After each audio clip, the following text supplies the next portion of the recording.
people can use inscriptions today, and they do use them. If on the one hand, you believe that marginally raising the cost to unwanted usage of the chain is going to succeed in discouraging them, which fair, we can discuss it. I disagree, but we can discuss it. On the other hand, you cannot say that, oh, well, making it 4 times more expensive is going to incentivize them to do more of it. It's like they are not compatible arguments. So the up return is not an invitation. It's not a signal to VCs or crypto or shitcoiners, because shitcoiners can already use the witness data today for 4 times less.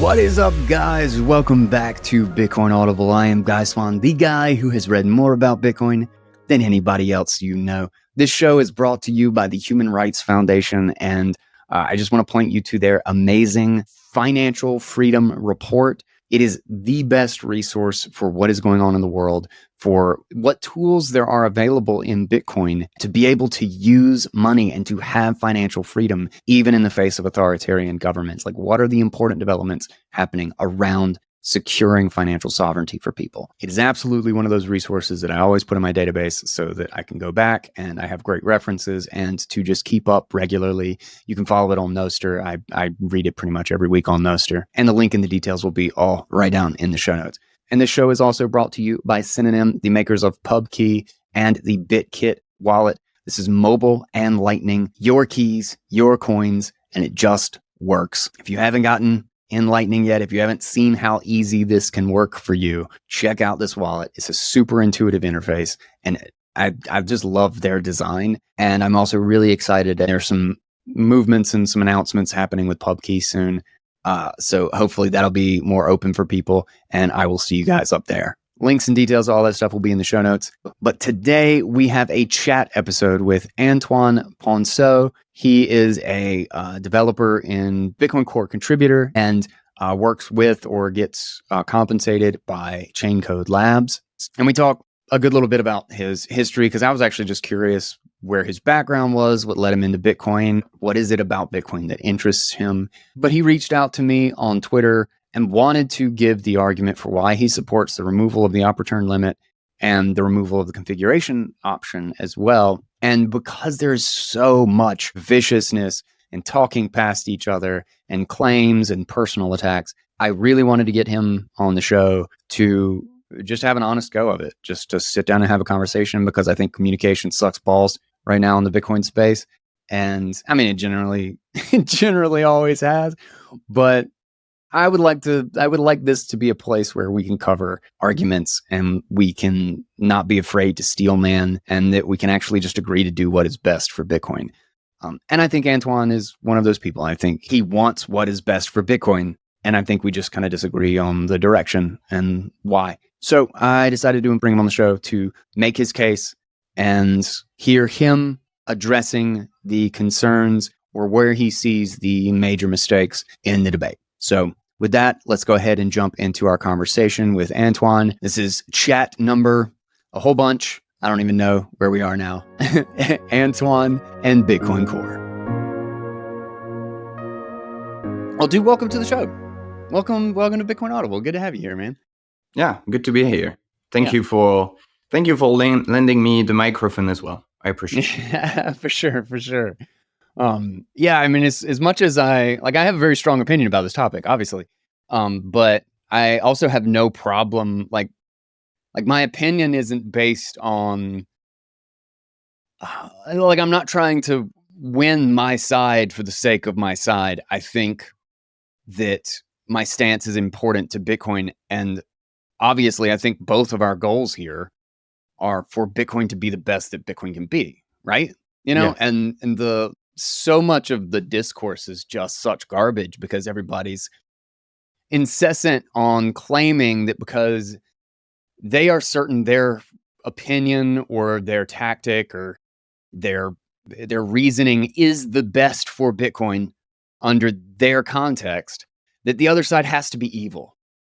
That the other side has to be taking money from shitcoiners, which maybe somebody is, and the reverse side, that they're just idiots who have no idea and they're just trying to destroy Bitcoin, or they want censorship. And maybe there are some idiots on that side that actually think that or want that. But I think the bulk of the discussion is people who want good things for Bitcoin and think that this is the right decision, and people who want good things for Bitcoin and think it is the wrong decision. And if we're all just pointing at the moron who wants to censor Bitcoin, or who wants to decide who gets to use Bitcoin and how, and the moron who literally thinks that JPEGs on the blockchain are the best thing that have ever happened, then I don't think we're ever going to get anywhere. So I appreciate, I guess, reaching out, and happy to get into a steel man of the argument, because I've been wrong on plenty of topics before, and I don't mind. In fact, I'd be happy to know, or to be convinced that this would be the right decision, and I don't have to fight about it or talk about it anymore. Same here. Despite what some people may say, I'm happy to take arguments from anybody. I don't have any prejudged, and I'm happy to be proven wrong. Awesome. Maybe we'll just cover, conflict of interest, because people keep bringing this up. And I think this is kind of it's one of the things that I consider kind of a weak argument, or just not the strongest footing to be on. It's not irrelevant. It's not irrelevant at all. And I don't mean to say that, but small minds talk about people, big minds or strong minds talk about ideas, right? But do you take any money from Citria or JPEGers or ordinals or anything? Do you feel that you have a conflict of interest, and where do you think it would be if you had one or not? I do not take any money from JPEGers. I can disclose my financial incentives if people are interested. I co-founded Without Sardine, which is a Bitcoin security company, and we worked on Revolt and on Liana. The company still exists. I left the company and I still have shares. They're very much not interested in JPEGs. And I work at Chaincode Labs, where I get a salary from the Chaincode Labs company. But it's really me working on my stuff and them compensating me. It's not really hiring me to tell me on what to work on. Mm-hmm. So that's where my incentives I'm curious. are. I don't know much about your background. Like, I kind of see you come up in all these discussions, and you clearly do a lot of work and code and all this stuff. But just in a general sense, what's your background? What led you to Bitcoin? Like, why are you interested in this? Like, why are you here putting up with this fight? Well, I'm putting up with the fight because I believe that Bitcoin's fate is ultimately in its users' hands.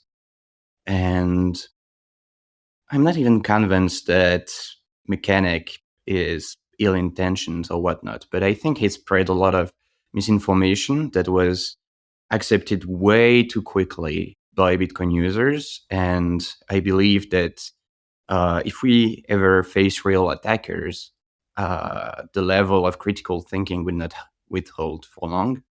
And I also wanted to defend the Bitcoin Core side, because Bitcoin Core got a lot of personal attacks and accusations. And oftentimes I think a lot of my colleagues, let's say co-contributors on the project, are maybe less comfortable coming up and addressing those because they find them ridiculous. So kind of, don't like people getting bullied for no reason. Also, about my background, I guess I started really diving into, obviously I heard about Bitcoin early on, discarded it as being whatever, criminal money. Then went in back in 2016. So I was already in IT. I was already a nerd. I was already playing with computers. I was still fairly young. I'm 25 years old today. I so yeah, started hearing more about it, started looking into it, looking into shitcoins, because it was already 2016, 2017. So if you arrive during this cycle, you're really into, oh, Bitcoin is old technology, right? It's like ancient, and the new thing yeah. is it's better. So I started looking into them and looking into them from a technical perspective, building shit, like building on some shitcoin stuff, some Ethereum smart contract, whatnot. Then I started playing with Bitcoin. And I was like, that's ancient stuff, but maybe it's relevant for me to have the background. And I was like, everything became very hard to do with Bitcoin. You have to download a node, and then you need to query, like, it needs to do fucking IBD. Where's my API? Where can I just send bullshit through the API that other people control? Actually, nobody controls Bitcoin. Why? What happens? And it just got me into it throughout 2017, I would think. So it was the difficulty of working with Bitcoin that got you interested? It got me interested. Yeah, I was like, why?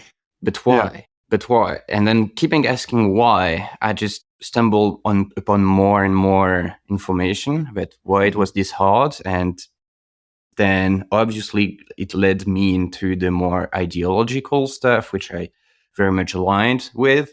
And the combination of both led me to just never stick my head out of it in the past 8 years. Yeah. Get stuck.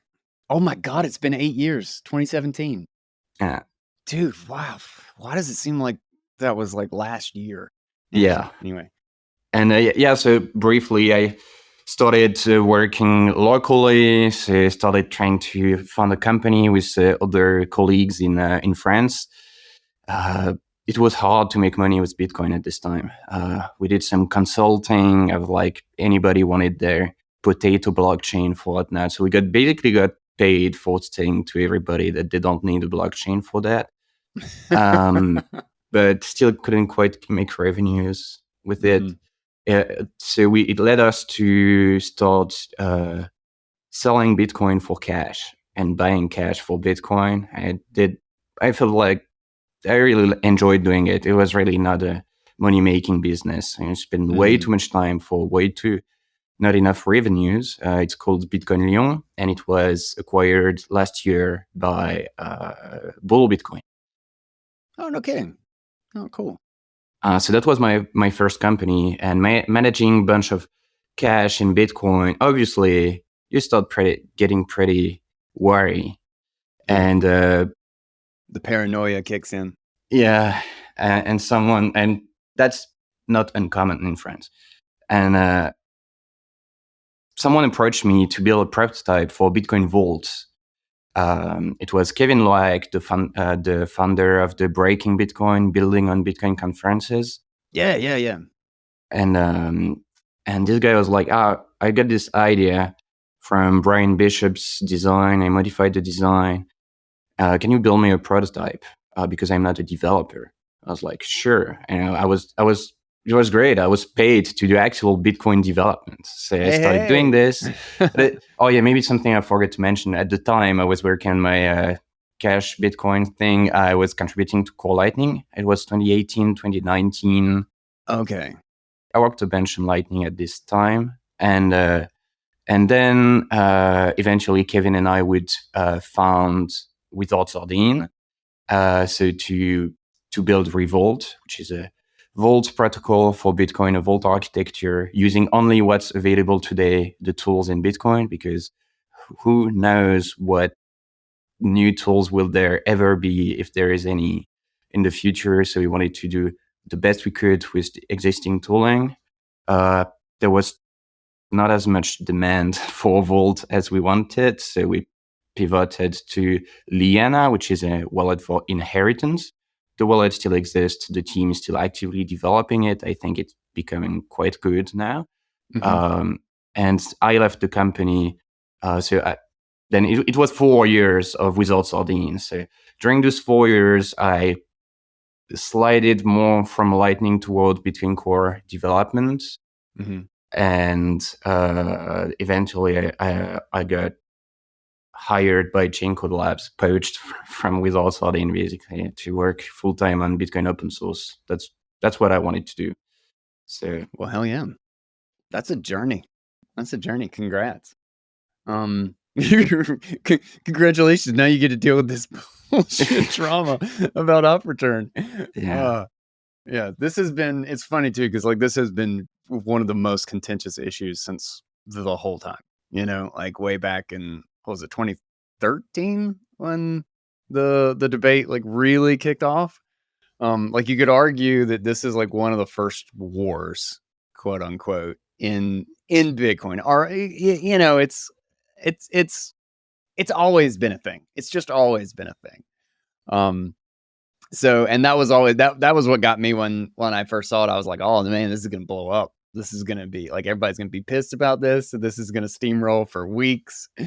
But so you opened this. I'm not even sure if it was while we were recording or if it was before it. But you said that specifically Bitcoin Mechanic has, which I mean, obviously he's not here to answer, but I mean he'll be back on the show. He's in the roundtable and he's a good friend and guest. So he'll get to answer. But what do you consider, like, what's the quote unquote misinformation as you see that is the thing that you felt you needed to address, and how do you address it? Like, what is your claim and argument for it being incorrect? Well, I don't have a record of all of mechanics misinformation, or it would be larger than fucking JPEGs on the blockchain. I think that shots fired. I have no interest in fighting the guy. I have no interest in speculating about his motivations. I think I am more concerned about the accusations toward core devs than the having many things wrong on the technical side of things. You can be wrong. Getting so many things wrong and going to yell it on every single podcast and every time that you have the opportunity is probably ill-advised, but fine. But then going and attacking actual core devs on their personal stuff is bad, I think. I listened to the episode that you did with him. I think it was the roundtable. Mm-hmm. I only had the time to listen to the first 20 minutes just before the show now. And I took some notes. Core devs are pushing an agenda which consists of turning Bitcoin into a shitcoin. What? And core devs have been working and maintaining Bitcoin for the past 15 years. Bitcoin has had 100% uptime for the past decade, basically. You can't just put accusation without anything to back it up. Like, you just say stuff and you should be laughed at to make wild accusation without backing them up, I think. Well, I would say let me actually push back on what I think his framing is, because I mean, he and I have had this conversation on and off the camera, or the mic, is like, I think his argument, and I think a lot of the concern from people who believe that spam should be treated like spam. And this is importantly, even in the face of not being able to completely get rid of it. I think there's this constant like technical reality being brought up, which is 100% true, that you cannot stop it completely. And if there are people on social or whatever who say you can stop it completely, they're wrong. They clearly don't know what they're talking about. But I think it's more about there is a social layer to this. There is are you welcome here or not element. And that's the guy's take that I did. And I'm not sure if you saw that. I tried to be a lot more fair, because the roundtable was like literally within an hour of this happening. He had just gotten banned from GitHub. So he is basically we ended up just being able, and we already had this scheduled, so this was just a total coincidence, but we just ended up getting on camera and then giving our first reaction to exactly, our thinking on this. And so that's where his rant came from. is he just got banned from the GitHub discussion. And I mean, I think that's a reasonable thing to see. Is like I don't think his GitHub arguments were super unfair. And I do believe that the banning was probably the wrong route in the context, because I think it blew it up way bigger than it needed to be. But all that aside, I think that was his reaction. But the framing from the people opposed to this side is that, so now we're not treating this as a problem. Now we're treating this as like, in the context of the analogy of, sure, you can't really stop people from pooping in the park, but what do you do? How do you treat people who poop in the park? This is a public resource that we are all maintaining together. And there is clearly a way to be a good steward of this system. And then there is clearly a way to be destructive or be harmful in some way to this system, to the point that, like, that's one of the reasons this op return thing is even being considered, right? Is, well, people are making poisonous UTXOs that just stay in perpetuity and can't do anything and have to be held in memory, or that is a bigger memory hog for nodes into the future. So in the context of, oh, they're turning it into a shitcoin, I think it's literally just that it's just an exaggeration of the framing from people on that side of the aisle that see this as a, let me appease the people who were shitting in the park, or let me make accommodations for, let's put a place in the park where people can poop. And it's like, well, no, we should treat them as if they are pooping in the park, and we should be doing whatever we can, even if it's an endless battle. It's Safedin brought this up, actually, is even if it's a never-ending battle, there may be a significant number of people who are just always willing to try to make it a little bit more expensive to poop in the park than have a picnic. So that's my thinking, and I agree that it sounds a little bit over the top, but there's also this element, when we're talking about like whether or not somebody was insulted or called a retard, or somebody was personally attacked, is that's just kind of how all of this goes. And if I had to remove everyone from the discussion who was doing that, there would not be much of a discussion. Like, I respect Shinobi on a lot of different things, but he's unbelievably rude and just angry and vicious and personal with his attacks most of the time. John Carvalho, same way.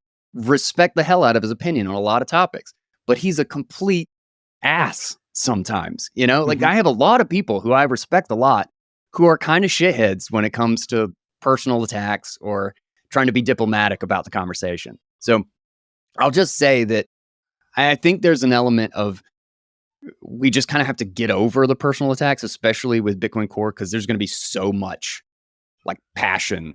I get over the personal attacks. I did get a lot. I did get a lot. I get over it.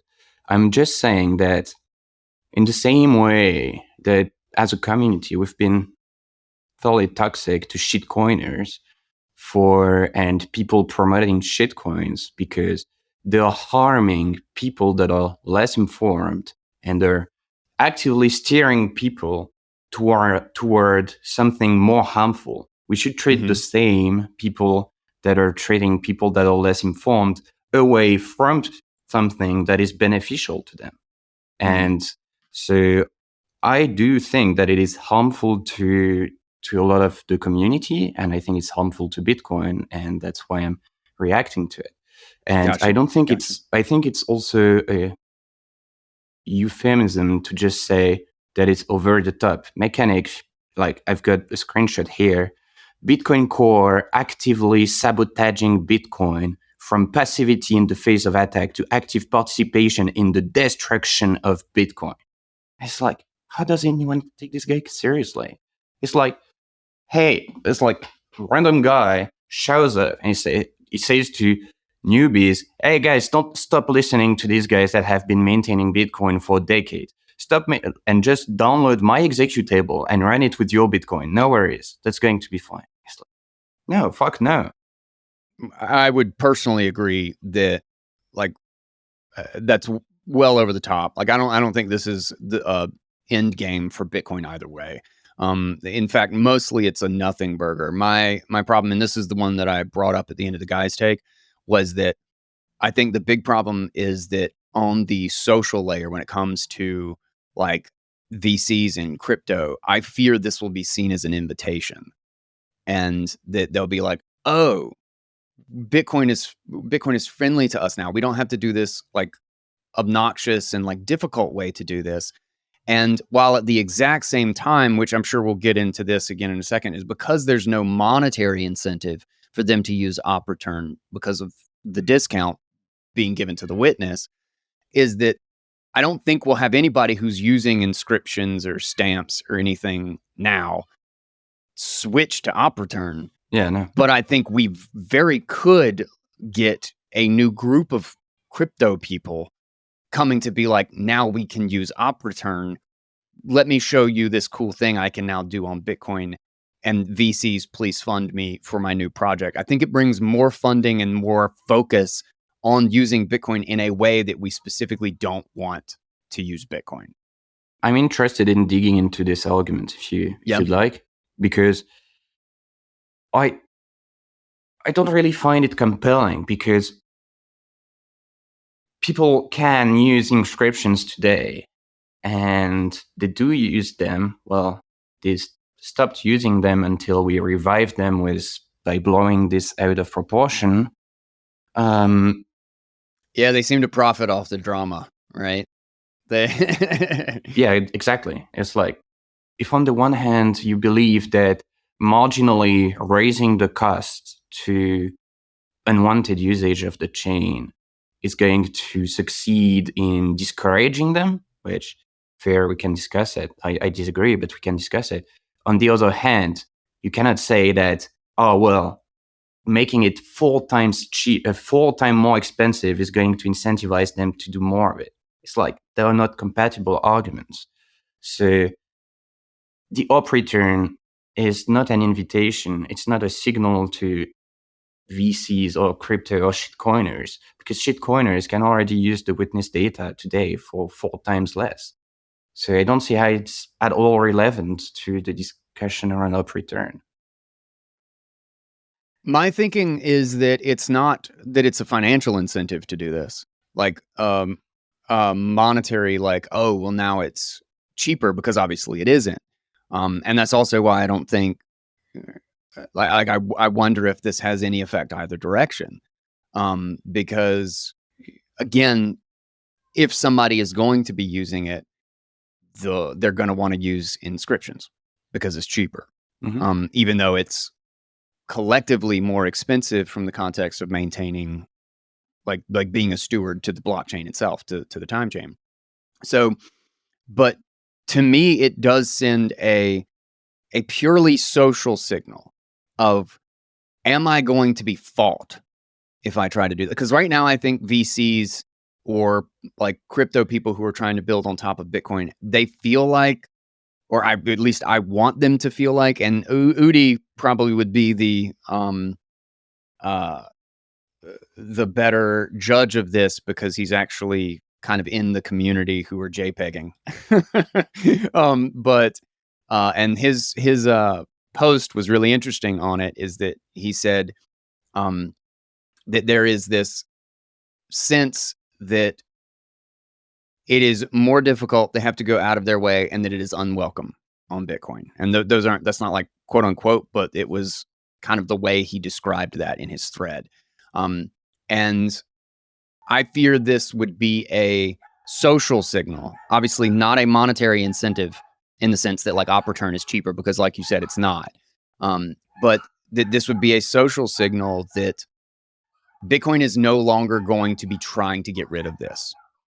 That basically we're throwing our hands up and you're like, whatever, just stick your JPEGs, stick whatever you want in this thing. Like, we're just going to ignore you and we don't care anymore. Just do whatever you want, poop wherever you want in the park. Again, we can have Yeah. the discussion about filtering inscriptions, but it has nothing to do with up return. We are not inviting people to store JPEGs in the up return because they already do so in the witness. So I don't think it's related to the up return at all. I don't think that, I think that this argument is entirely subjective in the end. So it's very hard to find an agreement on a subjective argument, but sure, it's both of us trying to predict the future of what people will do with this thing. They already do it for 4 times cheaper. We don't send a signal for the up return. The up return is completely unrelated to JPEGs, and they don't care in the end. And if, like, the counter subjective argument is, if they even cared about our feeling, they would care more, but it's more scarce.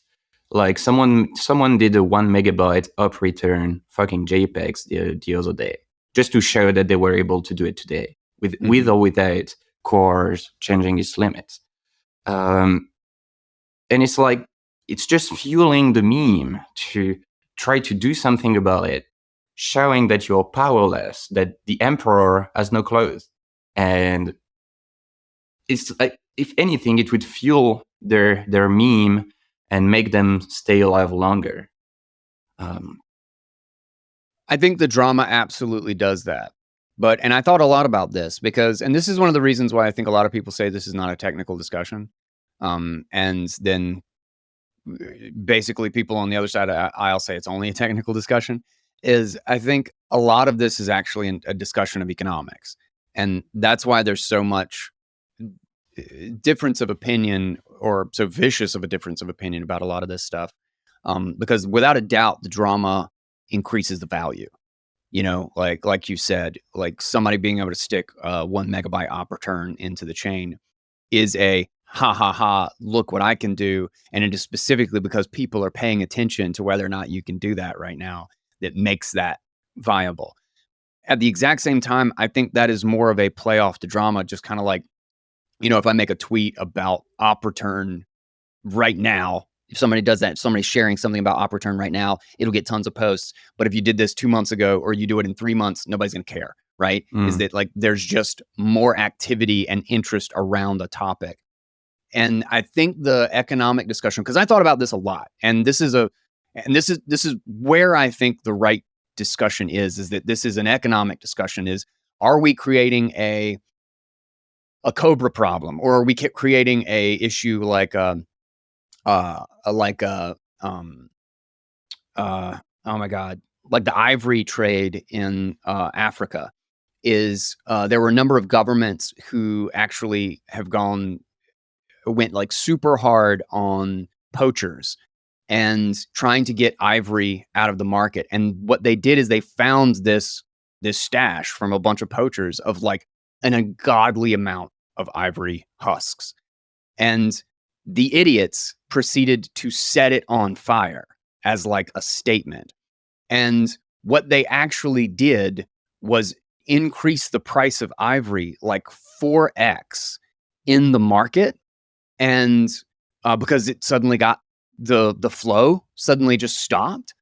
And what they needed to do is they needed to flood the market with ivory, and they needed to invest in people making artificial ivory. Like, that's what they needed to do, that was indistinguishable, kind of like lab grown diamonds. Like, that's how you kill the market. Yeah. And they did the exact opposite, right? It will be a good analogy to filters if they worked. That's what they would be trying to do, and having the unintended consequences of fueling it further. But thankfully, they don't work, and they don't fuel anything. Here's my reason why I think that doesn't quite apply to this situation, is because the JPEG and stuff itself is not actually scarce. Yeah. It's in the context of the drama that there is some additional value. So we're not actually making and you know, just like you said, there's no way to stop it anyway, like in like a hard and fast way. All you can do is just kind of disincentivize it. Like, if 99% of nodes right now we're trying to filter out or did a base filtering for inscription, they would have to do extra work. They would have to pay Temporarily, maybe. a little bit. Yes, temporally. There would have to be some sort of adjustment, and there would be a cat and mouse. Like it's just like hash cache. Like my question to you would be, does hash cache stop spam? Like the need to do a tiny proof of work on an email, it doesn't stop spam, right? You can't like make spam go away, but you can disincentivize it. And there may even be some element of like, oh, my spam is better because I do a proof of work. There could be some drama element where somebody still wants to do a lot of spam to prove that proof of work doesn't stop this. But over a long enough timeline, it's simply going to be more disincentivized because the cost to benefit ratio has been altered just a little bit. Yeah, but it's not a good analogy. Email is really, well, it was said multiple times, it's really not a good analogy. But if I want to continue it nonetheless, why don't you tell me why it's not a good analogy first? Because that analogy comes up a lot. Yeah, because the issue is about spam on the Bitcoin blockchain. Mm-hmm. The analogy with spam protection for emails is that you're not going to consider an incoming email as valid unless it has a proof of work attached. Whereas with Bitcoin, you do. So it's just not actually not the same. I think what would happen when you say if 99% of the nodes on the network, it would create more cost for the JPEGers.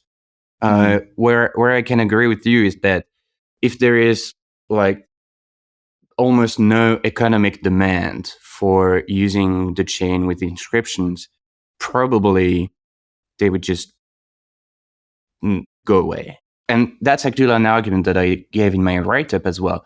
There is a point to be made that if Bitcoin Core's standardness rules were at the very beginning preventing inscriptions from happening, maybe it would have never taken off. And if it had never taken off, because it creates its own demand by virtue of being just a meme, maybe it would never have been an issue. Or not yet. Maybe it would have been in the future. But yeah, anyways, we are here with a use case that has significant economic demand, and saying that 99% of the nodes, if they filtered, is treating the current peer-to-peer relay network as static. It's not static. If 99% of the nodes are going to not relay your transactions, people are going to use a different peer-to-peer network to reach the miners. So sure, it's going to have a marginal fixed cost to spinning a few nodes on an alternative peer-to-peer network. But once it's done, you can just relay it for free, for the same cost as any other transactions, let's say, for no additional cost. So the real thing is that it's being turned on its head, that if Bitcoin Core worked against the Bitcoin spammers, it would prevent spammers from spamming Bitcoin. No. If Bitcoin Core works against Bitcoin spammers, it's going to get Bitcoin Core obsolete. People are just going to use something else. Well, here's my question then. Because what I get the sense of and seem to see a lot outside of the people who are explicitly attacking Bitcoin, who are explicitly saying, I can come up with a more expensive and more like bad steward way of using this, like with bare multisig or something. Yeah. Put those people aside, is that most of the people who want to publish JPEGs, and maybe I'm wrong about this, but they're doing it because they don't want to run a node. They're trying to get free hosting on the network. And I think there's a slight disconnect in the economics there, because there's the economics of people who want to have something on chain. Then there's the economics of people who want to have something on chain, like want to store it and to show it off without having to do it themselves. Because like there's a tragedy of the commons problem, then there's a market problem. And one of them is paying for the space and one of them is storing the space but not getting paid for it, like on the node. So this is actually why I actually think there's an element to this that explains why the node network doing the filtering is actually the economically aligned way to do it. Because the only way that JPEGers then actually solve it by having like a separate mempool or whatever is if they run nodes. So we would actually know whether or not they want to free ride on this, or if they want to run a node that stores their JPEGs, because they'll spin up nodes that remove the filters and, you know, have their own like separate mempool. And then I think it just comes out in the wash in the long run. But if they actually just want to free ride and they just want to pay to have their JPEG stored on other people's nodes forever, and they don't run nodes themselves, well, then the filters might actually do some incremental, like add some marginal cost that just makes it a little bit like that's specifically a claim that, or a notion that they are too lazy to do it. And the easier it is for them to do it in both the software sense that, you know, like they have to build the tools themselves, or they have to they have to run their own little node network, whatever it is. I don't think it means that people switch away from core, because I think all the people who want to run Bitcoin nodes aren't the ones trying to store JPEGs. The people trying to store JPEGs are the ones that don't want to have to run this. And they want other people, they want like, look, I got this thing on the blockchain and other people are storing this for me. But again, that's an assumption about what people are thinking and doing in this context. And I don't know if you see something different or you have evidence to the contrary. Cool. So your argument is that, well, actually, it would get them to run nodes, which is in itself a cost, because it's a cost to just be running a Bitcoin node, and they would not be willing to run the nodes because they're lazy. Is that a fair assessment? That's the main point here, that it would, if the Bitcoin Core relay network filters out the inscription people would have to run Bitcoin, I don't know, Libra relay. And actually doing so is not for free. It takes 5 hours to sync the blockchain, and then you need to connect to other nodes. And they would not actually bear this cost to broadcast their inscriptions. Not necessarily that they wouldn't bear the cost to broadcast their inscriptions, but that I think that most people who want to do inscriptions or whatever just think they're going to make a little money on the inscription and don't actually care about, like, they do just want the easy thing. They're chasing easy money. They all want to mint a thing and then sell it for money. And I don't think if it appears as if there are barriers to that, they're not getting, you know, free hosting from Bitcoin nodes, that it actually shrinks the market for the people who are willing to actually go around the open network to do it. I understand your argument. Again, there is not one open network. There can be as many as we want. There is just one today because but they have to build one. Sorry? They have to start one up. Yeah, they would have to start one up, or someone would have to do it for them, which is the main argument behind the economic demand here. This is a use case that has millions of dollars worth behind it. So I'm sure someone will be willing to do it for them if they don't want to. It's just, I think that economic incentives are good motivation, like a very strong predictor of human behavior. And I think that basically if there is some money on the table, someone is going to stand up and take the money that is on the table. And Bitcoin Core cannot just ignore the economic reality of Bitcoin. Trying to blind us from inscriptions, blinding the current open network from inscriptions, is just going to blind people using Bitcoin Core from these inscriptions and from the actual economic reality. Like, that's just the reality. Reality is going to get back to us if we try to ignore it. So sure, we could try to change Bitcoin, to change the economic incentives so that then they have less economic incentive. But you don't have economic incentive at the relay network. It's like the kind of the legal framework sets the economic incentives, and the legal framework is set by the consensus rules.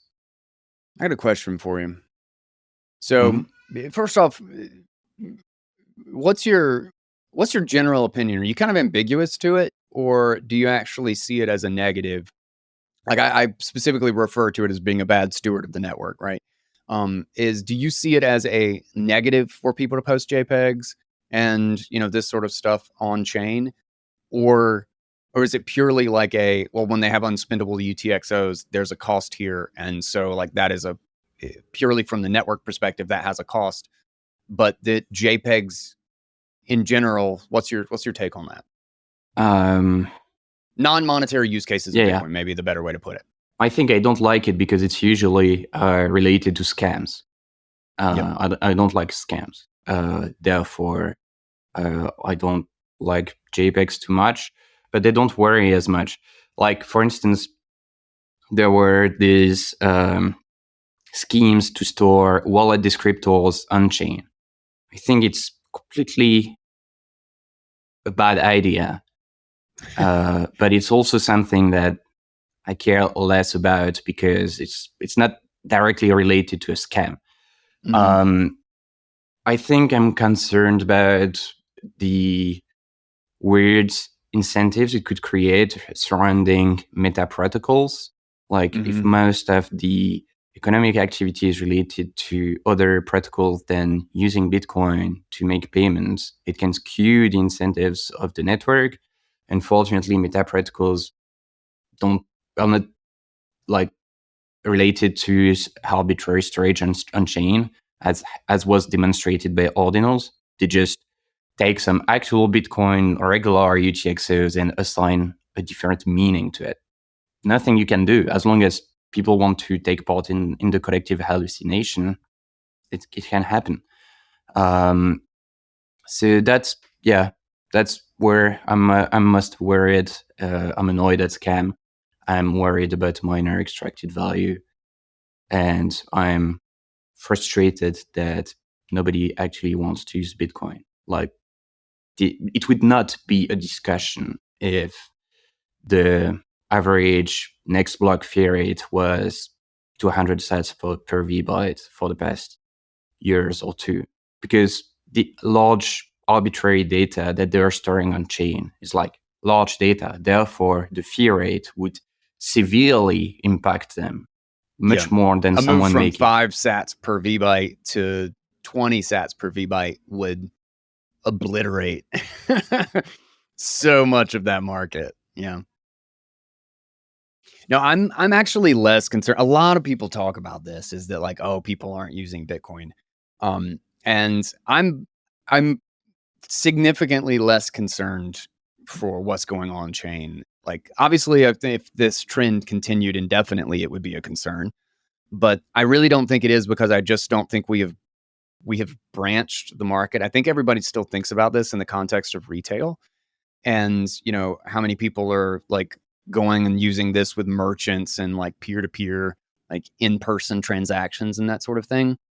And I get that, but also, like, in my endless exploration of monetary history, I just don't see that coming first. I see that as a reaction after you get this point where everyone sees, and I don't think we're super far away from, like, maybe this era, maybe this chapter, maybe the next like cycle. But we're getting very close to the point where everyone sees Bitcoin as something desirable, something to simply hold and to save in.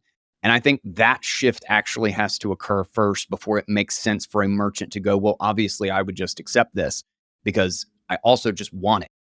Like, just in another context, I would like to hold Bitcoin.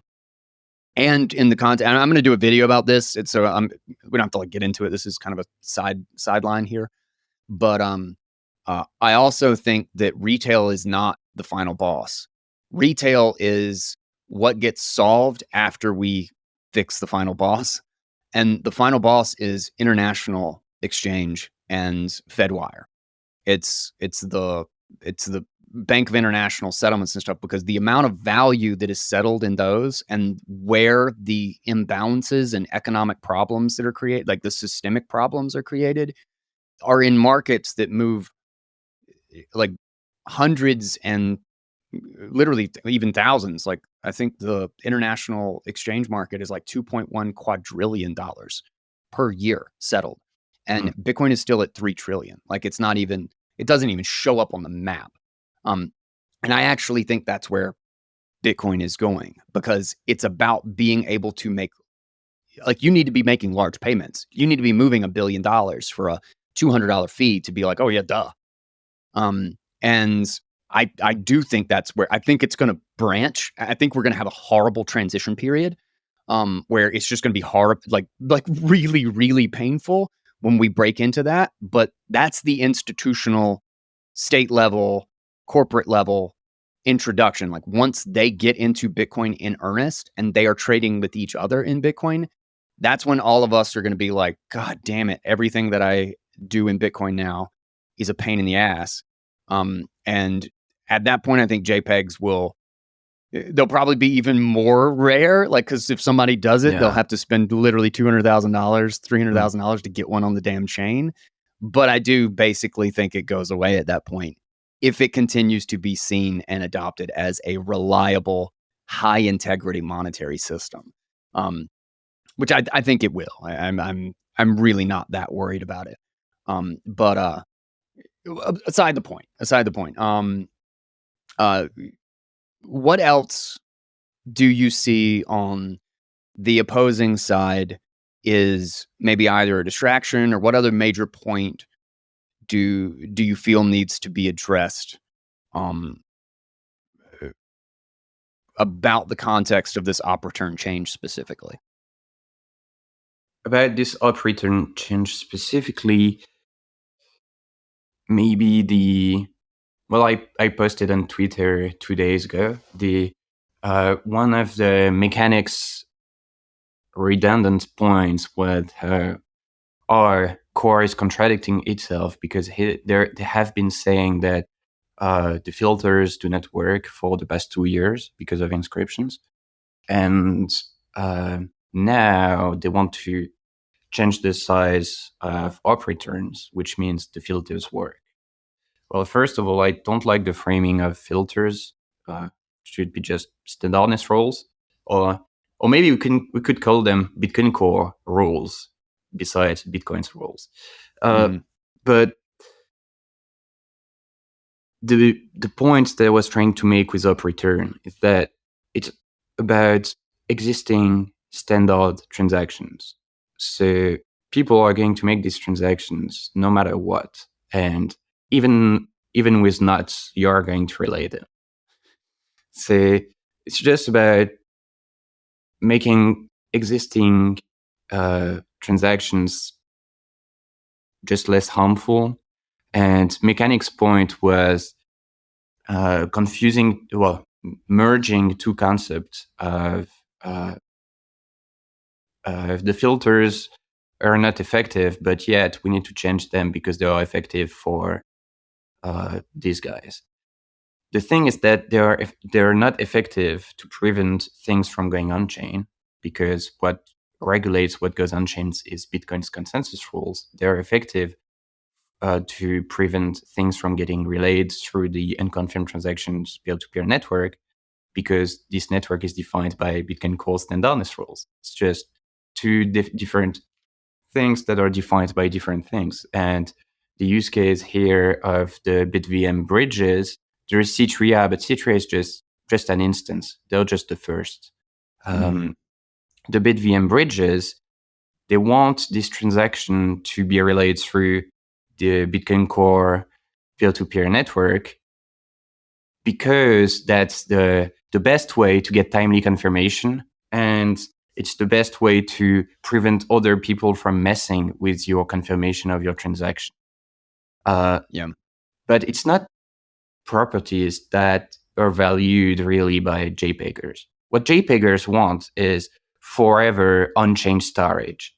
So they can wait 2 more hours for their JPEG to go on-chain by only accessing 10% of the hash rate. They don't really care. They also don't really care about censorship resistance. They can just rely on a third-party API. But the BitVM bridges are really, as most Bitcoin scalability constructions, they have these transactions that need to go on-chain in case of fraud. It's like just a fraud resolution mechanism. Yeah, it's just a challenge transaction. Yeah, the challenge. And if your counterparty can prevent you from getting this transaction confirmed, they can steal your money. Mm-hmm. And therefore, that's why they wanted to use the Bitcoin Core relay network. And they don't want to rely on a third party. If they wanted to spam the chain, they could rely on a third party. They don't. Okay. I would say probably the nuance to that is, or at least I think, would be, or at least let's address the context of the spam filters don't work, but we're trying to remove the filters because they work, is that it's about disincentivizing. And I think there's an element to, like, it does disincentivize. It does make it harder, and you have to go around some additional route.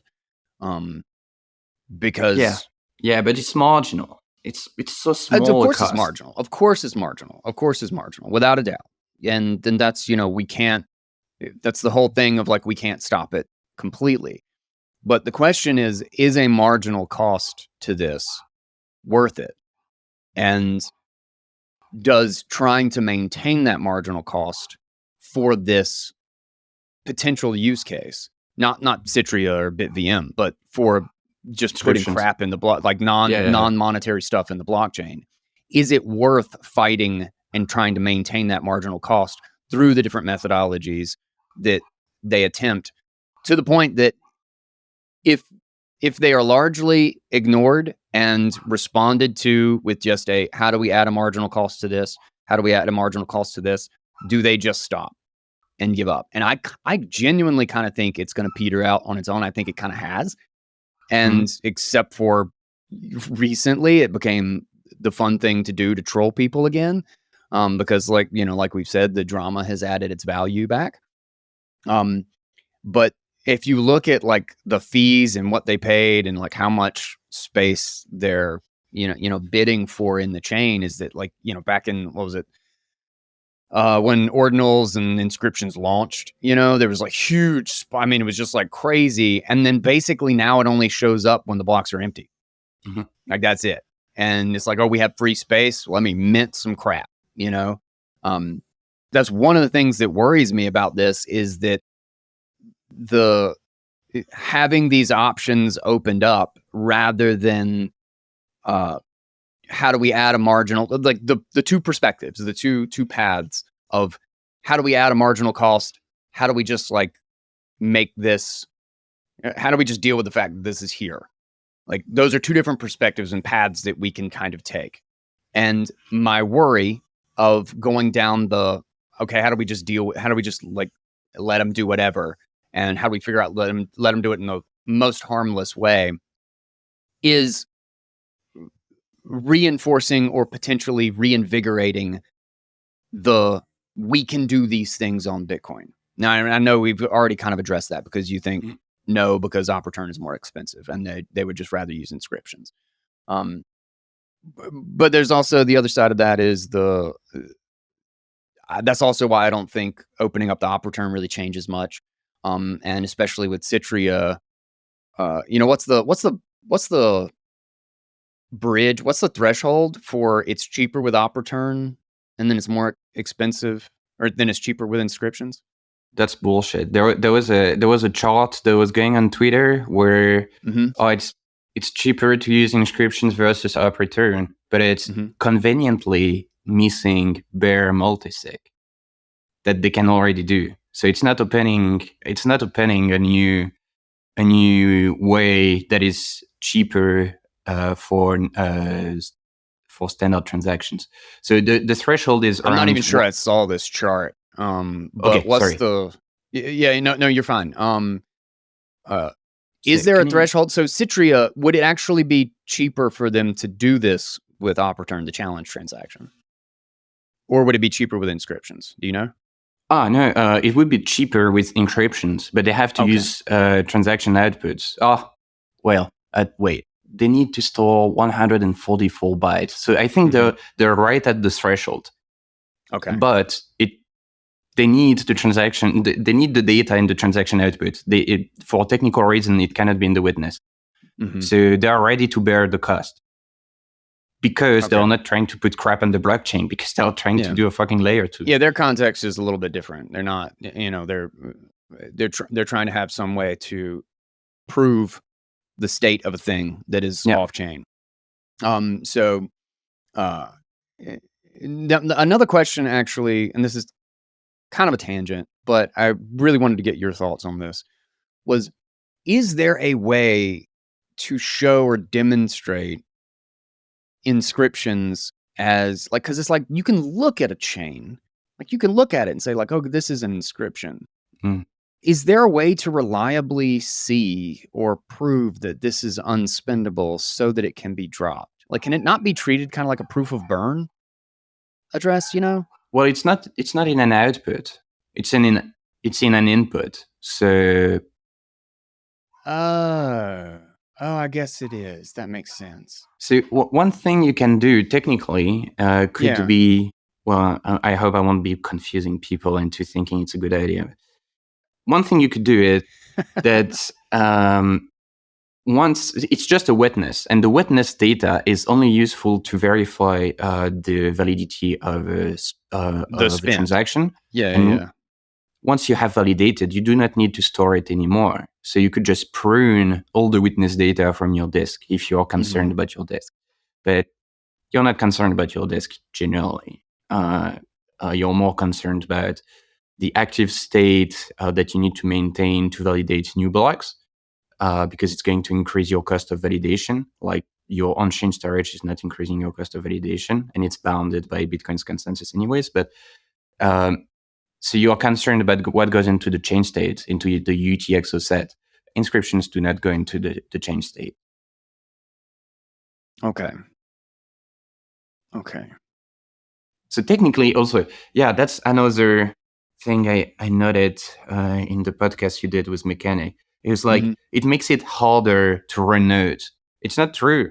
Technically, it makes it strictly less expensive to validate. Yeah. I generally don't agree with that either, in either direction, that one of them makes it better. Like obviously, if everybody was using op return, it would be better on the nodes instead of inscriptions. But in the context of this change, I don't think that makes much of a difference, because as you said, again, there's no monetary incentive to use. Like, let's say Citria challenge transactions are the only thing that do it. I think it was Linus, and then one of the devs from Citria. I think I saved it in one of the things. Like, this would be something that would almost never happen anyway. You're literally counting on your fingers how many inputs or UTXOs that you would have to worry about in that context. And we're talking about 50 million, 100 million excess UTXOs, right? What had you just brought up about? Sorry. Yeah, no, make it harder to run a node. And then in the reverse is that it also just doesn't make it harder, because like,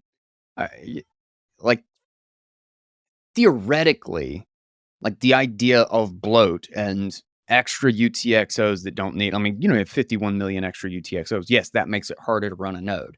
But in the context of this op return issue, I don't think op return affects it either direction. That's the thing, right? Even during the podcast together, we flipped back between filtering inscriptions, filtering the op return, and really the op return is just a nothing burger, as you said. The real meat of the discussion, which I think is important to address, is, do we want to filter inscriptions? Yeah, I don't think we won't, but it's at least a more interesting topic, that increasing the size of the op return is not going to change anything, if only for the 5 outputs per year that BitVM bridges are going to have in their challenge transactions. That is not going to end up in forever unspendable outputs instead. Yeah. And I really think that's where the disagreement is.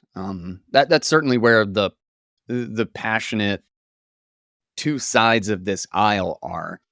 is, and people on either side may disagree with me, but I think it's the idea of that division. And I think this is what Bitcoin Mechanic gets at too, is that this is a change in the culture. This is a change in like, how do we treat this? Is we have the path of how do we continue to add marginal cost to this, to non-monetary use cases, versus how do we just make sure that non-monetary costs do the least damage possible? And maybe there's an argument for both. Like, is that we go both directions at the same time. We try to make it as non-damaging as possible, and do we use the node network as a way to try to disincentivize or add some sort of a marginal cost? But we end up back in the situation where, like, if it's not basically all nodes, then it doesn't do much of anything. If like 5% of the network is filtering or running knots, that means nothing in the grand scheme of things. Sure, but it's not really. It doesn't have to do with the number of nodes. I think the number of nodes is not very relevant. I think what's relevant is the economic incentive to go around. Do you have any incentive to form a new peer-to-peer network? Do you have any incentive to use the private API of the miner instead? Where I can see standardness rules having a use is to prevent such things from bootstrapping. So for things that do not exist yet, preventing them from standardness can maybe avoid the economic demand being bootstrapped. There might be a case behind this argument. I'm sympathetic to it. But if such demand is bootstrapped by other means, Bitcoin Core will have to adapt to Bitcoin. It's just Bitcoin Core cannot change Bitcoin. The consensus rules can, but Bitcoin Core policy cannot change Bitcoin. I read a question, actually. This actually brings me to a different topic. I read a really good piece by Unhosted Marcellus, really trying to get at the heart of where the difference comes from. Because like one of the issues, like the big issue actually, is miner centralization. Is the fact that mining pools are creating block templates for all of the hash power. And people who are quote unquote miners are not miners. They're not running nodes. They are hashing for a mining pool. And this actually is exactly what allows somebody like Mara to sell Slipstream, to sell this service, is because they are using other people's hash power in order to get a large enough portion of the network in order to sell a meaningful service, which means that the centralization of mining pools, like this is what's great in my opinion about Ocean, and why I think, whatever you think about Mechanic aside, I think it's one of the most important projects happening around Bitcoin right now, because the long-term decentralization, like even undermining Mara's ability to do this, is, do we have miners building their own block templates? That's interesting, because if mining was entirely decentralized, it would not be an issue. We wouldn't even talk about policy anymore, because people would just include whatever bullshit they want in their blocks, and nobody would cry about it. It's just, if mining was decentralized, you would have all the JPEGs in the world, as long as you do not outprice them with financial transactions. It's just, say, like, the JPEGs are not due to mining centralization. Not necessarily. It's backward. In the context of out of band, like, I think it would be the economic network that would decide, like, yes, there will be miners that are just there for buying the fee. But I think there is also an element of being a good steward and protecting your investment.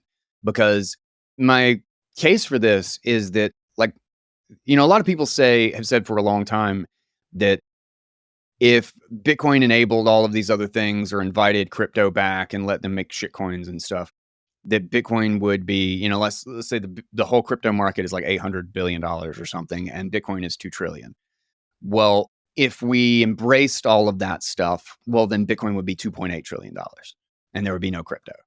And I think that's a completely wrong framing. I think that's a misunderstanding of where each of those things get its value. I actually think that if we embraced and tried to invite all of the crypto crap back to Bitcoin, Bitcoin would look more like a $1 trillion market. And the reason, my argument for that is that it looks like a low integrity garbage project. It's about perception. Is what does this thing look like? Right now, Bitcoin looks like a high integrity, no nonsense. I don't want your bullshit or your wing digits and your JPEGs monetary network. Crypto is the fiat VC. I want a new gadget. Here's my app for whatever stupid crap casino market. I think those are entirely separate things. And if you conflated them, all you actually do is undermine Bitcoin's high integrity monetary assurances, because people see the shitcoins and the casino and all the garbage on top. Our viciousness toward shitcoiners, I think, has been a net positive for a while because they don't feel welcome. And so they just went off and made their own chains. I think this is giving ourselves way too much credit. I think Bitcoin is what it is. It's already designed. There is no inviting people because we're not changing anything. It's like Bitcoin is designed. We can try to change Bitcoin to make sure that they don't feel welcome, but it is what it is today. Also, I want to get back to the previous discussion about miners and mining incentives, just to drive. Yeah, I wanted to hit that too. Yeah. To drive the point home. If node implementation were more decentralized, air quotes, policy would not be a thing anymore. If mining was more decentralized, policy would not be anything anymore. The only reason that we have miners actually respecting Bitcoin cost and honest rules is because there's not so many miners at all. And that's why we can rely on these honest rules to some extent, which is very good for some reasons. For instance, it's very good to make soft fork safer. I'm not sure how we are going to do soft forks, if any, once we do not have honest rules that are binding anymore. And to get the intuition, you can just go through the simple thought experiment of, all right, if every single of the 80,000 full nodes out there was a miner, like the extreme point, well, any transaction that they make, they would mine it. Therefore, anyone else on the network would accept the blocks. So the more, and sure, it would never approach that extreme, but the more you tend toward the extreme of more decentralization of mining, the more you're going to just have to rely on fees to judge what's going on. Going on that. Well, then my question is, just because I think that's the bigger problem, regardless of what's going into the chain, how do you specifically think about correcting that problem? And how have you seen with, let's say, other developers that you work with in Bitcoin Core? How is that seen as something that Core can fix and contribute to, or is that seen as a different layer? Because I'll give you my perspective on this and why I think there should be some, or it would be wildly beneficial to have some easy way to plug an ASIC into the Bitcoin node that allows people to build their own block templates in a mining pool. And is because the original node was a miner, but after GPUs, FPGA, everything moved, and then we ended up in ASICs. The device and the node separated, and now we have ASICs and a node, right? And the core client is the node. Well, I feel like there should be some, I would love to be able to have a horribly simple way to turn on my ASIC, and it's pointed at my node.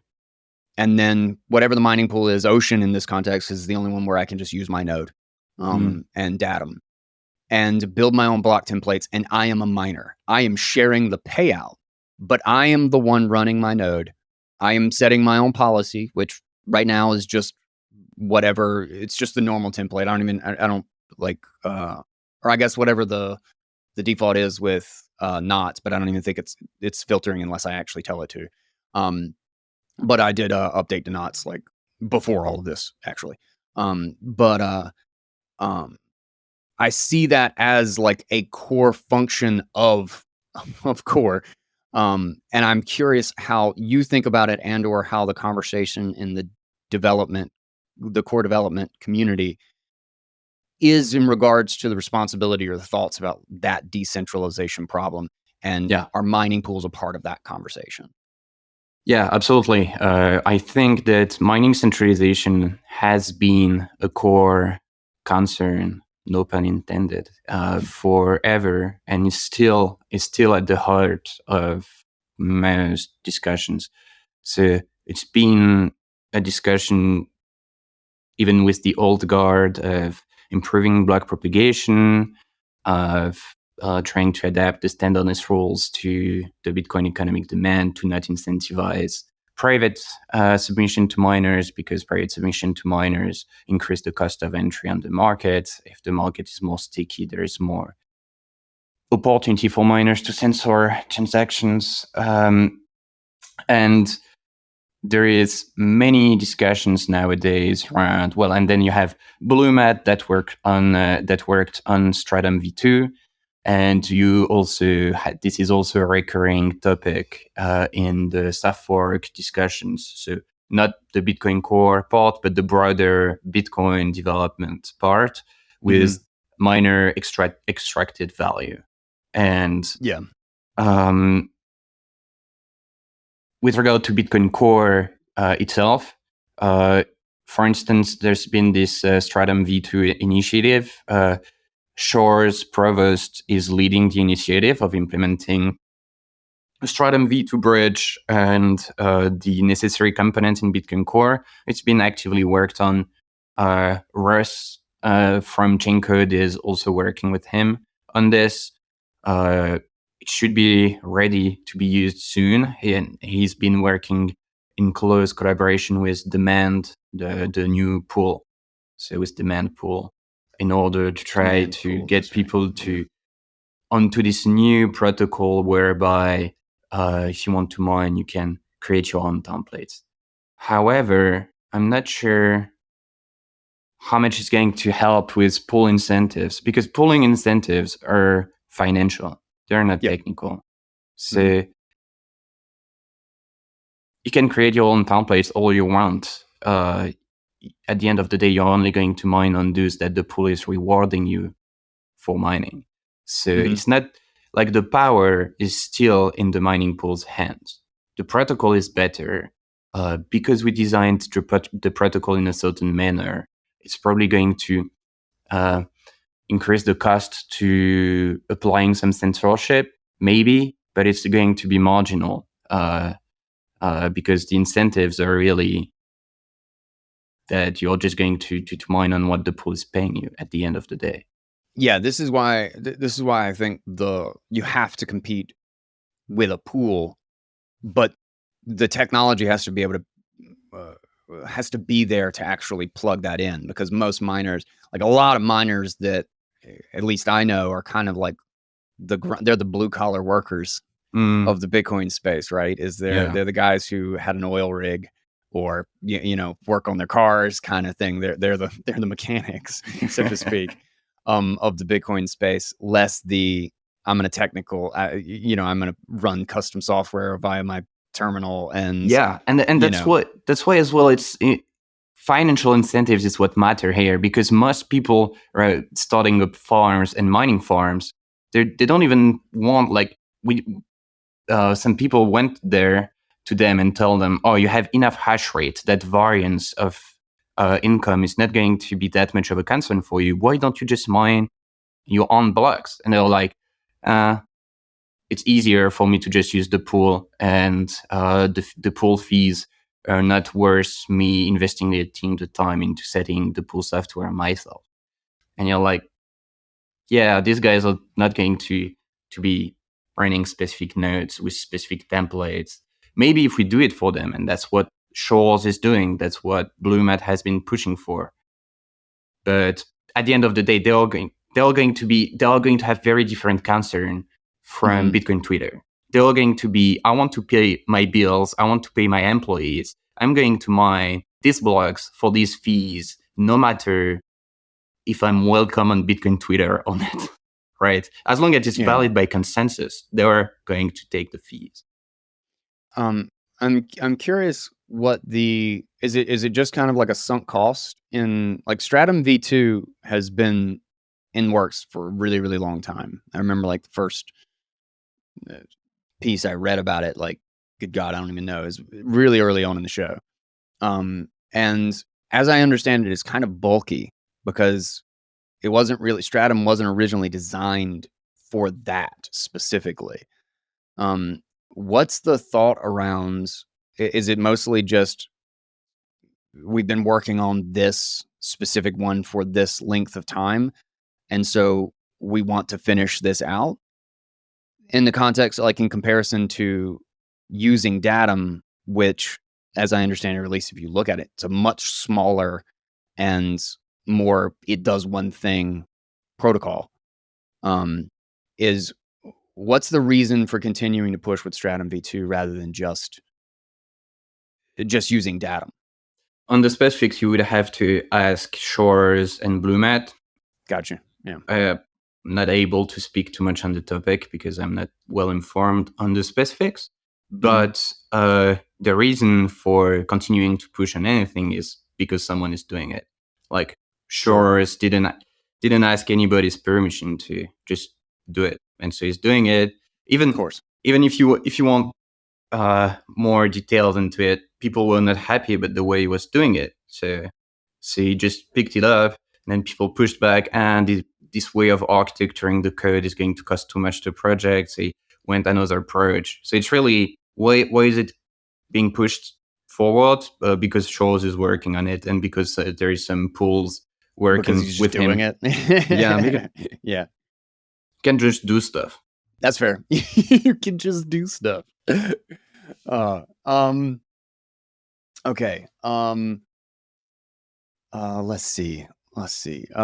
Is there actually anything else that you wanted to bring up? I don't want to like rush out. If there was, I feel like there was something else that I wanted to hit, but we've already gone like an hour and 20 minutes here. Was there anything else you had note to specifically address that you wanted to, that you feel is weak or important in the discourse? I've got notes of angry notes of mechanics saying things I wanted to refute. But nothing substantial anymore. I think what I wanted to say was said. I think one takeaway that users should have from this is that the up return per request that is open currently is not going to change much for anybody that is not using a BitVM bridge. And so it should not be the center of the drama. We can have more drama on whether we want inscriptions to filter inscriptions or whatnot. But we should realign the thing out of this pull request, I think. That would be the main takeaway. I will say that I generally agree with that. Is that the op return issue, what it has done, it has brought back the issue of, do we filter inscriptions? And the argument is really about, do we filter inscriptions? Are we trying to add a marginal cost to this? And I think people on the against side generally see this as we're not going to try to do anything. We're not going to filter anything. We're just throwing our hands up, and this is the way it is.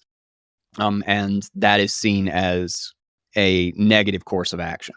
But I do generally agree that like the op return isn't going to make or break anything. It's probably not even going to change the makeup of anything unless literally somebody just comes in like with all the drama and excitement and is like, look, as soon as this gets unlocked, quote unquote, there's probably going to be this flood of people putting bullshit into op returns just because like, look, I can do it now. Hey. Yeah, well, these people, if they were that interested in doing it, they could just use Ben Carman's website and pay a few bucks to do it. We'll see if it ends up like going through as is.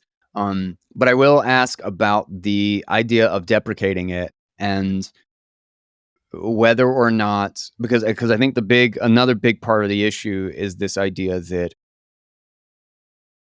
people who run nodes feel like this is about their control.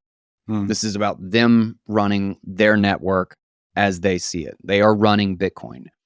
And I really think the biggest problem for this was in, which was pointed out, and I'll also note that this was specifically Peter Todd, and that the idea of conflating all of this as Bitcoin Core is like, you just can't do that in the same way that you can't say filterers say this or believe this, because it's just not true. That you put everybody into like one big group and then say what they think because you saw one person do a thing. Collective responsibility, Yeah, exactly. But I think one of the big things was this idea that, like, well, not only are we going to change the limit, but we're going to remove the configuration option to do it yourself, because it feels like this specific targeted thing is like, we're going to show the filterers how stupid they are, and that like they can't do anything. We're just going to remove this altogether because the people who want to use this are stupid and they don't know what they're talking about. And someone who is running a node, like, they see that as their decision. And even if I am doing absolutely nothing at all, I feel like there is some element of, am I being a good steward to this system? Like, I actually care about this from a non-economic point of view, because I want to, like, I've used an analogy before, and maybe you've heard this, but I think it's a worthwhile analogy. Is, if we have a court system that is there to settle disputes, to protect property rights, and suddenly a whole bunch of people figure out a way to hire the court system to have parties and to host concerts, is, even if I own a tiny little court somewhere, and because this is specifically about me being a miner, by the way, I want to build my own block templates, and I want to, at my cost, because the block reward is most of the reward anyway, the fees just don't matter right now. I want to remove JPEGs from my chain, or from my block templates. And the single reason is because if we are saying that, we'll just let people hire this out for parties and concerts, well, the idea of whether or not you even have a court system that protects your rights is dependent on being able to have your court adjudicate your problem. And if we're hiring it out for concerts, then what's it even mean that you have a ticket to the concert if you can't adjudicate, if you have to wait in line behind 20 concerts to adjudicate whether or not you got your money's worth from the ticket? Like, it's a fundamental, money and property rights are a fundamentally lower layer of the market. And for the exact same reason, I don't want a casino software running on my security system. We don't want concerts and parties clogging out our court system. Now, maybe there's no way I can do that. Maybe there's zero way that I can actually prevent that. But if I'm running a tiny little court in a tiny little town, and this is my court, this is my node, this is my block template, well, I would just like to prioritize the people who are actually using this as money and accept their lower fee to just do what I think is the right thing to do with my node and my little court. You're just not allowed to you're not allowed to put a concert in my court. Yeah, well, I understand. There is a lot to unpack. I understand how the perception issue with removing the configuration option. To get back to the very beginning of your point. Yeah. Sorry, that was a long rant. My take on this is that it was taken as, we're going to prevent you from making a mistakes that only affect yourself. I think it was perceived as being paternalistic in a way of removing the option. I don't think that we should be paternalistic in Bitcoin. I don't think we should prevent people from shooting themselves in the foot, but I don't think I should be forced to provide them the shotgun. Okay. My take on this is that I do not think the option matters anymore when the default is changed. So it's not, once the default is changed, defaults are sticky. So at the global scale on the network, it's not going to change what is relayed. On a local scale, it can change what gets into your mempool on your node. So I think purely on a purely irrational, no subjective assessment of what transaction is, I think it's purely negative because it's going the usual argument is going to make your fee estimation worse, and it's going to make your block propagation marginally worse. And therefore, I don't think we should have an option that is just making the user shoot themselves in the foot. However, sure, if there is significant demand from users to have this option that is not incentive compatible, let's say, but they want to do it anyways, it's not an option that costs us that much to keep around. So we might as well have it. But we also need to point out that it's just one simple option. Like, there's no as a node runner. Well, first of all, you're in a node to validate the chain. You're in a node. Your incentive is to validate that incoming payment. It's to validate that you actually have the money that people you're transacting with are telling you have. You don't really have you only have a marginal incentive in participating in the unconfirmed transaction relay network.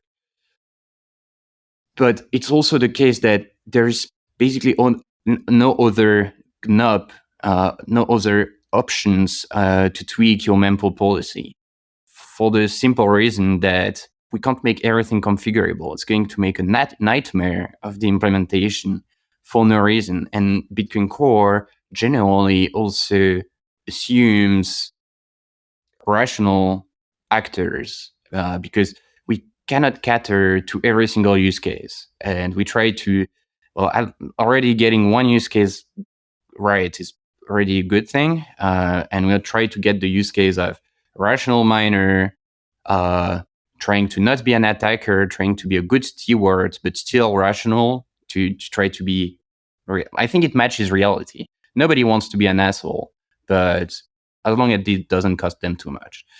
So that's what Bitcoin Core is trying to do. If you're trying to be actively working against your incentive, we could implement it, but it's not something we do anywhere, and it's something that would cost implementation.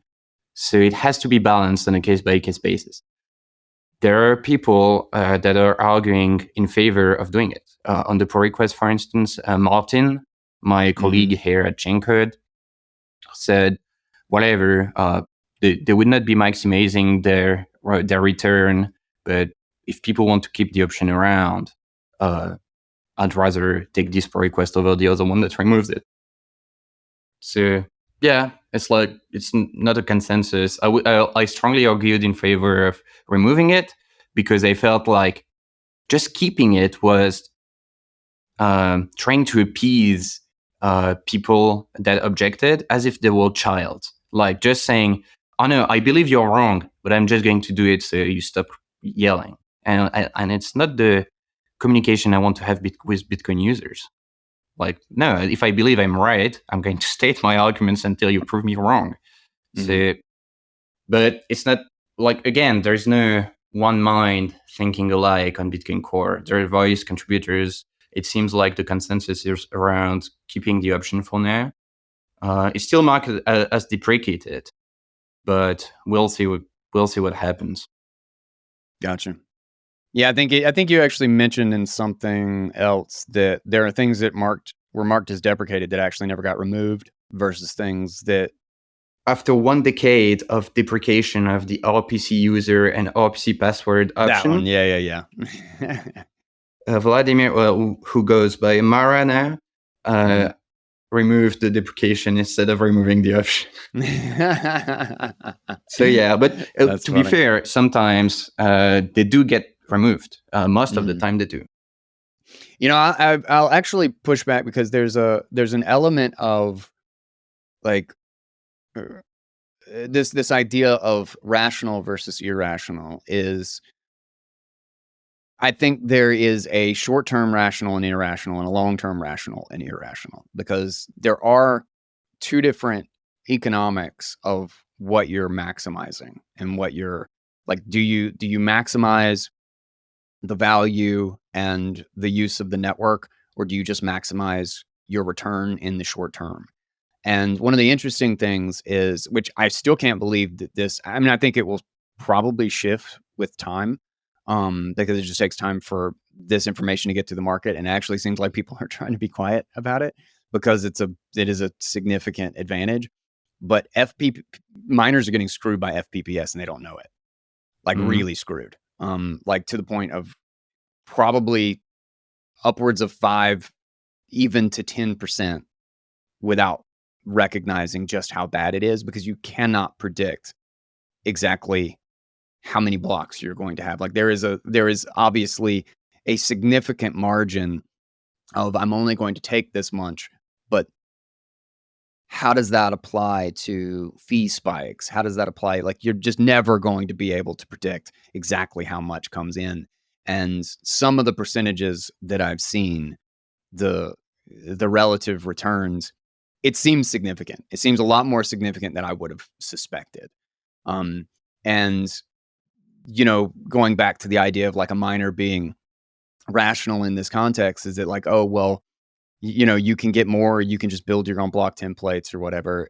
Well, they're going to do the easier thing. Yeah, sure. There is a cost, but it's part of rationality. There is a cost to switching from the default option. And it's a framing of what is rational, what they are targeting for their rational decision. I don't think it's entirely fair to say that it's irrational to try to filter out spam or not put spam in your blocks, because in the short term, granted, I'm not trying to make money. I am trying to make Bitcoin back because I use my miner to heat my house. So my choice of what I put in my block templates, I think, is perfectly rational, because my only concern is to make some sats to heat my house and to be a good steward of the chain. So my option to remove JPEGs is I just want someone who is, if a JPEG is paying 5 sats per VByte and somebody who is doing a monetary transaction today is paying 4 sats per VByte, I want to put the 4 sats per VByte in my block. I understand, but throwing more hash rate at the network is not going to get rid of JPEGs. No, No, I was just talking about the rationality of the decision. I don't think that's an irrational thing for me. Yeah, it's a preference. It's a personal preference. But also, if you're not maximizing profit in the short run, and all your competition is, you won't be in business for long, and you won't even see the long run. So you have to do both, right? No, it's interesting. That's where I think the most interesting part of this discussion is the economics.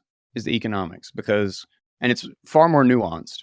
I don't think it's so clear that one decision is the correct way, because it's a far more organic thing than it is just a math problem.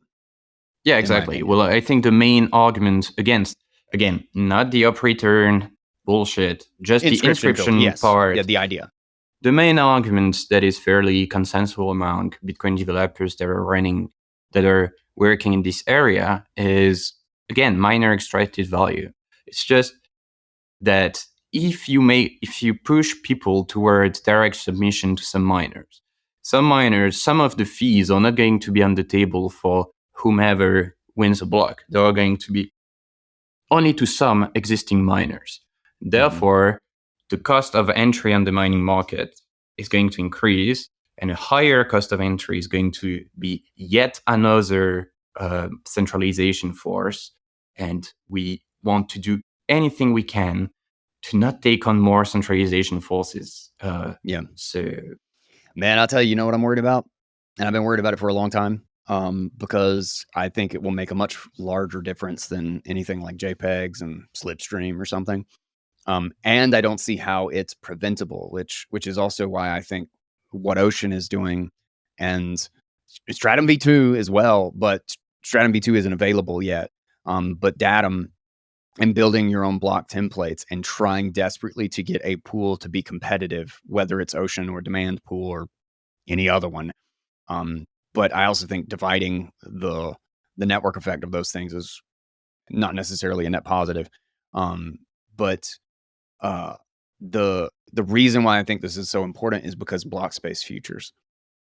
I think as this becomes financialized, and institutions adopt this, we're going to get we're going to get large mining pools that are building templates for all of their hashers, selling block space futures for a margin in the market. And you will only be able to, your futures will be direct, the value of those futures will be directly related to how likely you are to find blocks. And that is not something that you can fix with mempool policy or like, anything. And that's why I think an aggressive, I mean, just in any general speaking, an aggressive, like, how do we re-decentralize mining, like right now in like the next year or two? Because I kind of think this is the crux of our best opportunity to do that. Like, I don't think the opportunity is ever lost, and there's no alternative here. So it's like we just have to assume that we can fix this problem. To work with your block space future thing, you know what? There can be significant demand for block space insurance, which would be the other side of the future, because of time sensitive transactions. We were discussing it with Kevin back in 2020 for Revolt, which is you've got a vault and you want to get a clawback transaction because there was an unwarranted spend from your vault. You want your transaction back in your vault and you want your transaction confirmed to get your money back into your vault as soon as possible. You would pay a lot of money for this, and you would pay even more money to have the ability to say, no matter what happens, I have 99% confidence that I can get a transaction within 100 blocks. Therefore, you set your time locks to this, and you can have some rational risk management. Same for Lightning channels. So I think block space futures are definitely likely because there can be providers and there is definitely buyers. Yeah, without a doubt. It'll be interesting. We're going to have a million of these fights like coming, just because I don't think there will ever be a time where we don't have like another centralization risk. I think centralization risks are natural. Like, because centralization is such an easy way to solve a problem. And the idea that the Bitcoin protocol and the Bitcoin market won't have frictions. It's a global auction, like, of course there will be friction. So it's going to be interesting. And we'll have plenty of discussions and arguments about all sorts of things with this.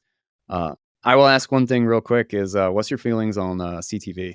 Just because I want to know out of curiosity. I think it's safe to do. I think I'm not convinced yet it's worth doing. I think a lot of I think that there should be a significant threshold to change Bitcoin. Sure. I think we should be able to change Bitcoin because the world around Bitcoin is changing, and we might have to adapt to some external conditions, or if there is significant benefit to a change and managed risks, we should be able to do it. But the presumption should be on not changing Bitcoin, because the most valuable thing of Bitcoin is to be able to agree and coordinate on a fixed set of consensus rules. This is the most valuable thing, and that's what differentiated from all the shitcoins that can just be changed. And if your money can just be changed, it's not worth much. So I'm trying to convince myself right now that it's worth doing the CTV plus CSFS proposal that has been put on the table recently. I tried to argue against undelving publicly. I'm trying privately to convince myself right now. I think that it was over marketed because the real beneficial points of CTV are very technical, or about there's nothing groundbreaking about CTV. It's just going to make some things that are possible today more attractive or more practical or just realistic. It's just a formal pre-signed transaction, basically. It's reduced interactivity. It's having a pre-signed transaction without having to do it. And that's significantly overlooked. Like, interactivity in protocols, it's the root of all evil. But Yes. also, if you go on Twitter and say that CTV is going to scale Bitcoin to the next 1 billion people, or is going to give secure self-custody to all Bitcoiners, you're not a serious person. And it gives me more reason to be worried of the change than just going and arguing in favor of it based on its own merits. So that's I would say that the primitive of granular control of the UTXO, of a UTXO, that one person, one UTXO can be quote unquote sovereignly owned by 10 different people in 10 different amounts in a non-interactive way, is a very, very valuable primitive. In direct use, it's like, I mean, it's not a panacea. You know, it doesn't solve every problem in Bitcoin. But I think you don't need that many primitives to make a ton of various layers and assurance, to add assurances to layer 2 and layer 3 in such a way that even in that you just know that you are the one with the keys and you don't have to be online to check, you know? And I think that is one of the few primitives that is kind of left that I just kind of think would be a really fundamental thing that on a long enough timeline and enough like configuring that as a non-interactive thing, I think is actually hugely valuable. But alone, obviously, it doesn't really solve a ton. It's pre-signed transactions. We have tons of pre-signed transaction tools. And also it was, I think, where the current proposal shines is where, so did you hear about any provodes and Segash no inputs in the past? So those trade transactions give you the capacity of rebindable signatures. Yes. They enable L2 and or also called LN symmetry. And CTV plus CSFS emulates any provote. So you can do L2, you can do LN symmetry, and you can do a bunch of like channel factories. You can do more like improved versions of ARC, because CTV alone is not very interesting for ARC. It's really any provote that is interesting. Yeah. So it seems like a sweet spot. Checksig from stack, CSFS, is itself marginally useful for some stuff. CTV is useful at a deep level in protocol design. CTV plus CSFS gives you some killer application. It might be a sweet spot to make a soft fork, but we should not rush it. And, no rush. Yeah. Well, no rush. Yeah. Well, there's zero emergency. My echo chamber on Twitter is all in on CTV plus CSFS. But. Nice. Awesome. Well, dude, I really appreciate you coming on and going a little bit back and forth with me, but also just like making the case. And I think really more than anything is like, everybody's such a bitch. And like, I think it's crazy that it's so hard to have like an honest conversation, like a real conversation about it and have it not devolve very, very quickly. So I appreciate you. Yeah, I appreciate putting up the other side of the aisle and just like coming on and just having a chat about it. Same. I appreciate you disagreeing with me and having a honest and fair conversation. I think one really underlying issue of all this drama is the lack of communication between protocol developers and users, not necessarily, but let's say Bitcoin enthusiasts, people that really, really care a lot about Bitcoin. And I think we should restore this communication channel. So happy to do it another time as well. Yeah. Awesome.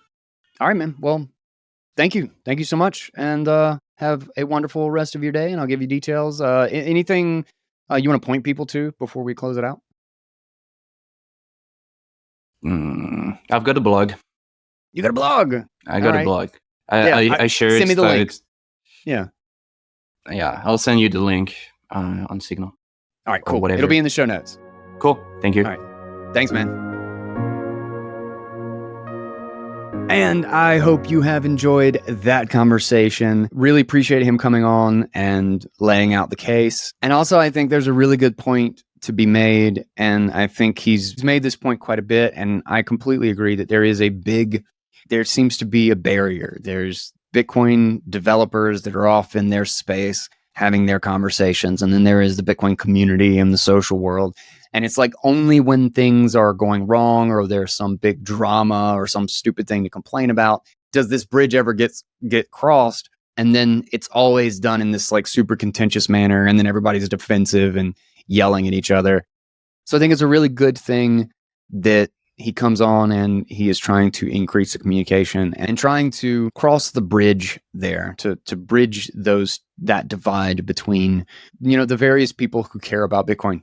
The various people who care about Bitcoin and want this to be the secure, open, permissionless monetary system of the world. And I genuinely think that most of us have that goal on both sides of the aisle. I think that is generally the case, that we want this to work. And I think it's a bit unfair to just say that because these people disagree with me, they hate Bitcoin or they don't want what is good for Bitcoin. That may be the case for some people. It may be the case for some people on the other side. I don't think whether you're on one side of the aisle for this specific issue or even on the filtering inscriptions issue is necessarily saying that you want to destroy or you want to help Bitcoin. Because what I have generally found through my conversations and watching and listening to people on all sides of this is the overwhelming majority of people see JPEGs as a stupid use of the Bitcoin chain. Most of them see a lot of ordinals and NFTs, like a lot of this stuff, as garbage. And as I pointed out in this, I think it really is an economic discussion about what the best course of action is to do with this,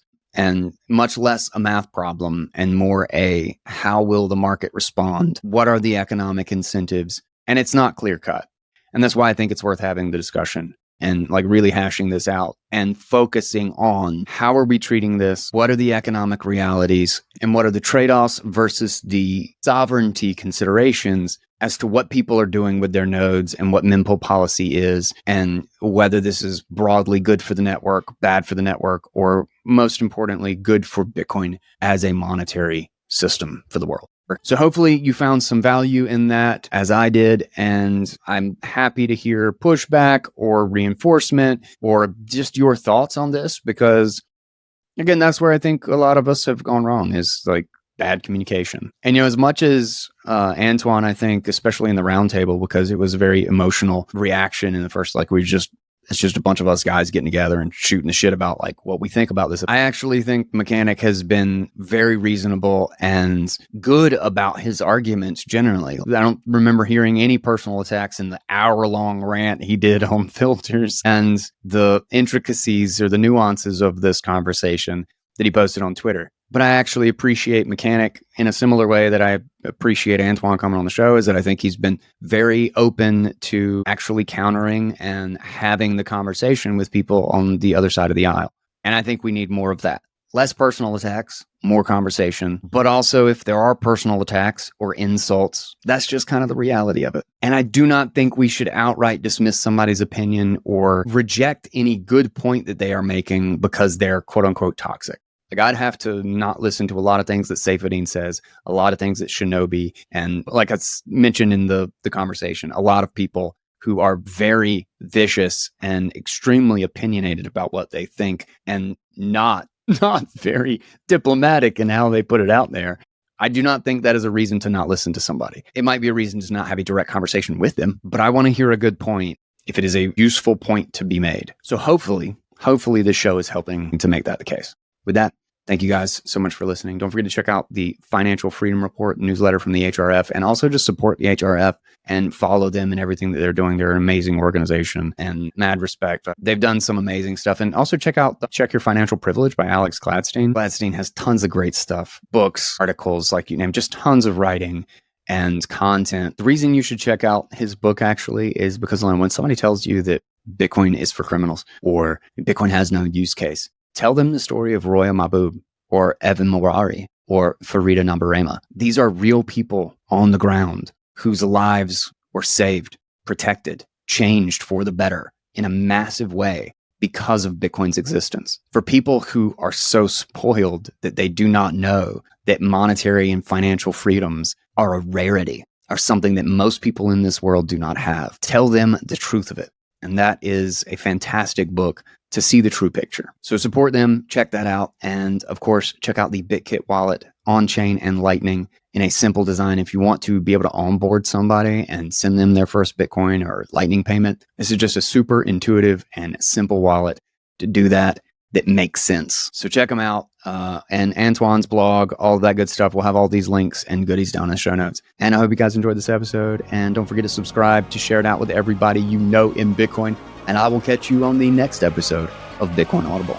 And until then, everybody, I am Guy Swan, and that is my 2 sats.